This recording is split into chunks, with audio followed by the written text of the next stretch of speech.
showcase your professional commitment to Agile excellence. Wait, before you go, because I know what you're going to do. I know what you're going to do. So let me stop you. Just because you get this certification, or here, I'll talk to myself because I want to put myself in the audience. ED, just because you're going after this certification, just because you're going to sit down and take and pass this certification, I ask of you to continue to grow. What does that mean? That means that you're not going to stop at just the certification or stop at getting just the 30 PDUs. What you're going to do is continue to expand and grow. Come and enjoy. Okay, that's not how it started. Okay, let me try to start off. Come and join me as I take you on an adventure or a journey as I'm going after dun, dun, dun, dun, my PMI ACP. So family, what today's episode is entitled, what is PMI Agile Certified Practitioner? Again, what is PMI Agile Certified Practitioner? Family, what I'm going to do is I'm just going to walk you through some vital points about what we call the PMI ACP. It's one of those things, one of those certifications I kind of held off for a little bit as I was building up the project management piece, but I realized the importance of this ACP. I currently do have a CSM, which I'm going to do a video on as well, but what I want to do is for this, I want to do a little bit different. First of all, I want to give you the actual prereqs, and then we'll navigate through the 7-point framework. If you're new to the channel, I go by the name of ED. For all you smart and intelligent folks out there, listen, that just simply means Ed. All right, let's jump into the content. So first of all, there's some prereqs to get your PMI ACP. First of all, the ACP is a certified, or I should say a certification brought to you by the Project Management Institute. So what do you need? You need a secondary degree. 21 contact hours of training in agile practices, 12 months of general project management within the last 5 years, or watch this, a current PMP or PGMP will satisfy the requirement, but it's not a requirement in order to apply for the PMI ACP. You need 8 months of agile project experience within the last 3 years. And you know what I did, family. I wanted to make sure at the time of this recording, as of August 2023, if you are a PMI member, it is $435 to take the test. If you are a or not a PMI member, $495. Now, the question is, hey, ED, well, okay, how do I maintain, or how do I gain, or what do I do as far as what does this test look like? Could you kind of walk me through from a high level, what does that look like? Of course I will. You know I will. First of all, there's 120, I do mean 120 multiple choice questions. And guess what, family? You have 3 hours to actually complete that. Again, 120 questions, multiple choice, of course, and you have 3 hours to complete. Now, that's how you gain it. Now, how do you maintain it? To maintain it, you need to have at least 30 PDUs. If you don't know what PDUs is, that's professional development units. I may even link a video. I'm pointing to the video like you can see it right now, but I may even link a video where I kind of talk about what PDUs are. But every 3 years, you need to make sure that you qualify and make sure you have your 30 PDUs. Similar to the PMP, as you know, you have to have 60 PDUs. All right, now let's get into what I love to do, my 7-point framework.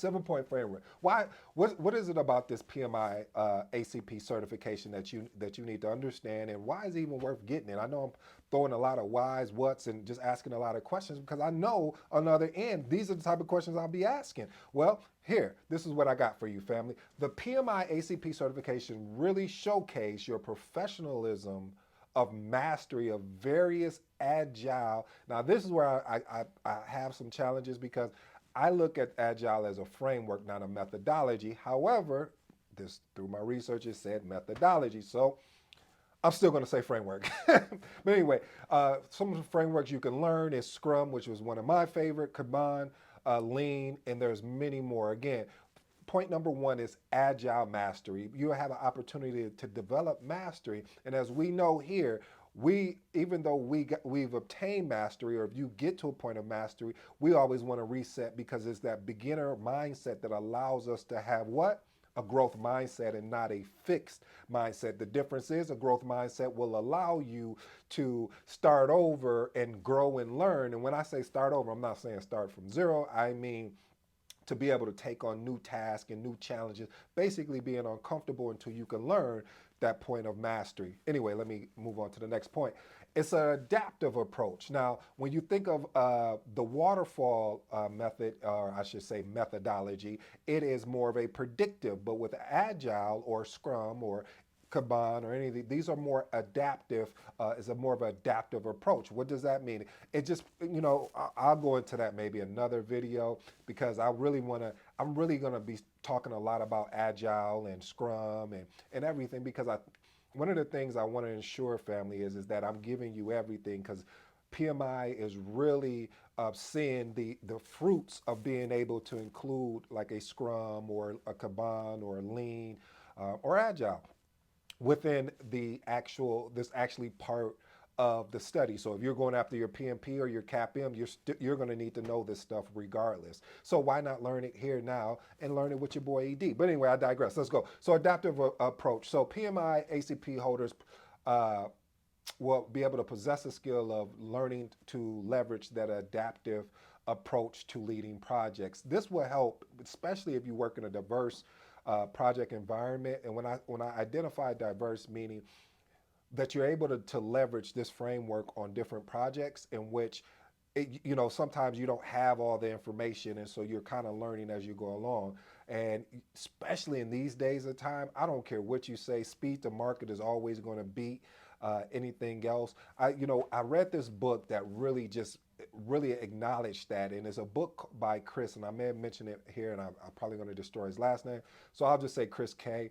The book is called Start Ugly. The premise of that book is saying, hey, you don't need to get everything right. You don't need to get everything perfect, because the longer you wait to get perfect, you will never get started. Oh, I like that. Let's move on to point number 3. Point number 3, stakeholder collaboration. This is one of the reasons why I love this framework, because of the collaboration. This certification really emphasized stakeholder collaboration, promoting open communication. I really was going to drain that. Open communication and client involvement throughout the project. How many times have you, if you're leading a waterfall or predictive type project, and you wait almost near to the middle or end to really connect with your customer, and it's really more like, oh, well, this is what we've done all this for, versus more of this collaborative approach, like that customer is there arm in arm with you, just to make sure everything is going according to what you guys scoped out and decided. But let's move on. Point number 4, risk management. One of the things I also learned in leveraging the framework of adaptive, or just this leverage, this adaptive approach, is that people think, oh, you don't have to really worry about risk. Oh, should I do my survey? Survey says. So anyway, reason why I say that is because you need to learn how to manage risk, regardless. I mean, you're going to have some risk, and being able to mitigate those risks in agile projects will definitely ensure a successful overall outcome, especially in uncertain scenarios. So let's move on to point number 5. Point number 5, my favorite, your favorite, continuous improvement. Listen, when you become a practitioner of the PMI-ACP, you are promoting a culture of continuous improvement, as well as you're leveraging the feedback aspect of ensuring that your projects continue to get better as you're leading them. You heard me say leading and not manage. If you've been here, I always talk about leading and not manage. Point number 6, leadership and facilitation. Man, oh man, these are, again, some of my favorites. The leadership and facilitation, with this certification, it really nurtures that leadership skill set that you have in you, as well as it allows you to equip professionals in leading agile teams and facilitate a more productive discussion. How many times have you been in these discussions and they just haven't been productive? They've just been discussions in which people really want to just send you a lot of junk. And when I say junk, meaning they're not really there to collaborate. They're not really there to really solve the problem. They are really there to make your job tougher, which is fine. I mean, it's stakeholder management one-on-one. Let's move on to point number 7. One of the things too, as just like your PMP, your CAPM, all the rest of the certifications, I only mention those two because those are the ones that are really known by PMI. But the ACP certification is globally recognized by PMI. And what it does is it demonstrates your professional commitment to agile excellence. Wait, before you go, because I know what you're going to do. I know what you're going to do. So let me stop you. Just because you get this certification, or here, I'll talk to myself because I want to put myself in the audience. ED, just because you're going after this certification, just because you're going to sit down and take and pass this certification, I ask of you to continue to grow. What does that mean? That means that you're not going to stop at just the certification or stop at getting just the 30 PDUs. What you're going to do is continue to expand and grow. So I make that challenge out to you, family.